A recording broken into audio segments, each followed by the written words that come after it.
Dan ia akan berkata juga kepada mereka yang di sebelah kirinya, "Enyahlah dari hadapanku, hai kamu orang yang terkutuk.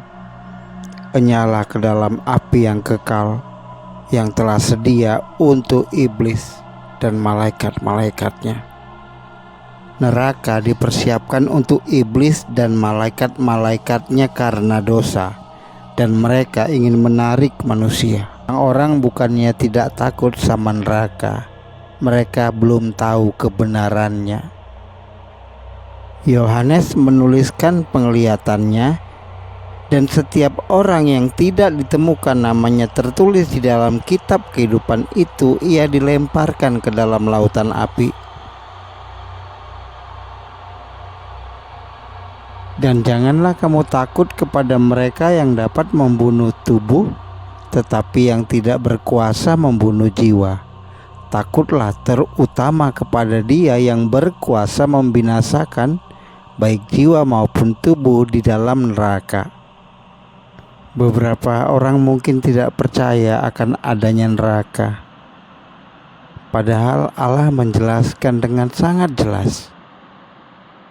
Tetapi orang-orang penakut, orang-orang yang tidak percaya, orang-orang keji, orang-orang pembunuh, orang-orang sundal, tukang-tukang sihir, penyembah-penyembah berhala, dan semua pendusta, mereka akan mendapat bagian mereka di dalam lautan yang menyala-nyala oleh api dan belerang.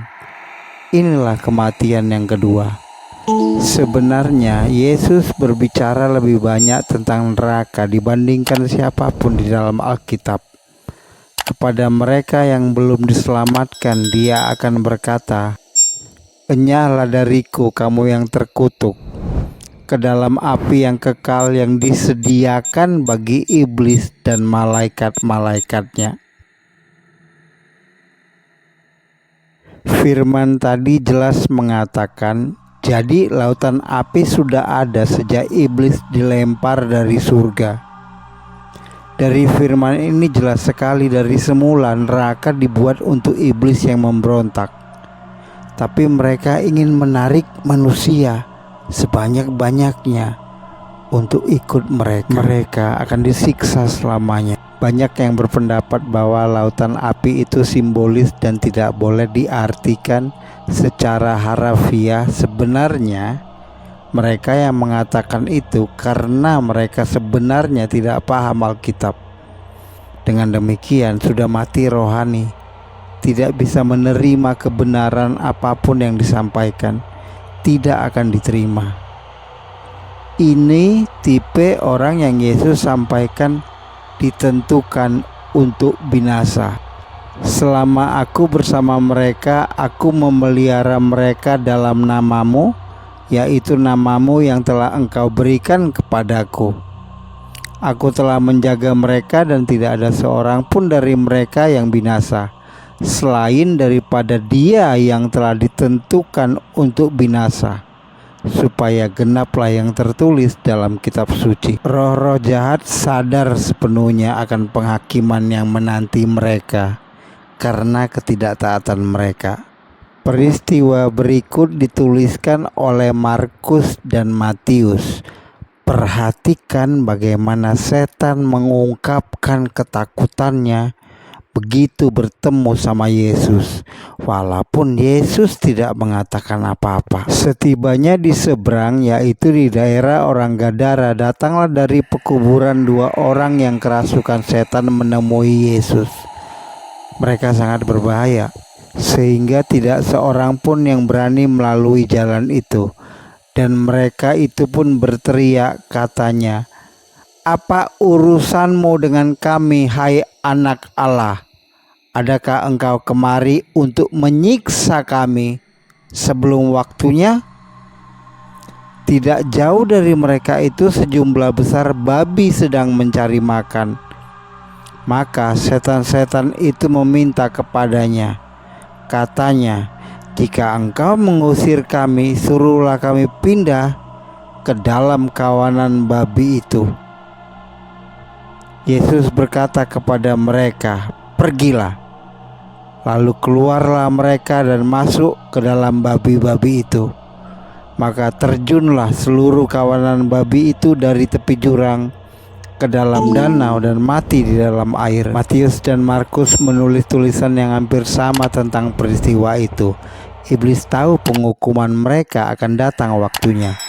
Yesus sama sekali belum bicara apa-apa, mereka sudah ketakutan. Nah, ini satu peristiwa lagi. Di dalam rumah ibadat itu ada seorang yang kerasukan setan dan ia berteriak dengan suara keras, "Hai engkau Yesus orang Nazaret, apa urusanmu dengan kami? Engkau datang hendak membinasakan kami? Aku tahu siapa engkau, yang kudus dari Allah." Tetapi Yesus menghardiknya, katanya, "Diam, keluarlah daripadanya." Dan setan itu pun mengempaskan orang itu ke tengah-tengah orang banyak, lalu keluar daripadanya dan sama sekali tidak menyakitinya. Dan semua orang takjub, lalu berkata seorang kepada yang lain, katanya, "Alangkah hebatnya perkataan ini. Sebab dengan penuh wibawa dan kuasa ia memberi perintah kepada roh-roh jahat, dan mereka pun keluar." Nasib setan, si iblis, adalah lautan api.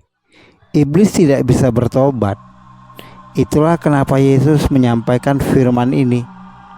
Iblislah yang menjadi bapamu dan kamu ingin melakukan keinginan-keinginan bapamu. Ia adalah pembunuh manusia sejak semula dan tidak hidup dalam kebenaran, sebab di dalam dia tidak ada kebenaran. Apabila ia berkata dusta, ia berkata atas kehendaknya sendiri, sebab ia adalah pendusta dan bapa segala dusta. Sangat penting kamu pahamin, iblis tidak bisa bertobat. Tetapi manusia punya pilihan, manusia bisa bertobat. Itulah kenapa Yesus menyampaikan tentang pertobatan di khotbah pertama-tamanya setelah dibaptis. Sejak waktu itulah Yesus memberitakan, "Bertobatlah, sebab kerajaan sorga sudah dekat."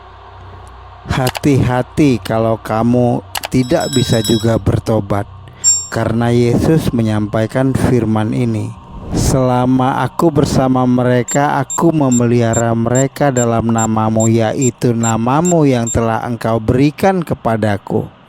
Aku telah menjaga mereka dan tidak ada seorang pun dari mereka yang binasa, selain daripada dia yang telah ditentukan untuk binasa, supaya genaplah yang tertulis dalam kitab suci." Jadi menyedihkannya adalah bahwasanya memang tidak semua akan selamat.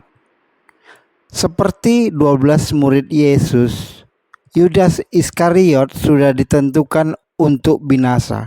Yesus berfirman, "Tidak ada seorang pun yang dapat datang kepadaku jikalau ia tidak ditarik oleh Bapa yang mengutus aku, dan ia akan kubangkitkan pada akhir zaman." Ingat, neraka dan danau api disediakan untuk iblis, bukan untuk manusia. "Enyahlah dariku kamu yang terkutuk ke dalam api yang kekal, yang disediakan bagi iblis dan malaikat-malaikatnya." Ulangin ayat itu, maknai kebenarannya. Tetapi sekarang pilihan kembali ke manusia lagi, persis seperti pilihan yang Allah berikan kepada Adam dan Hawa, mematuhi atau memberontak. Pilihannya di kamu.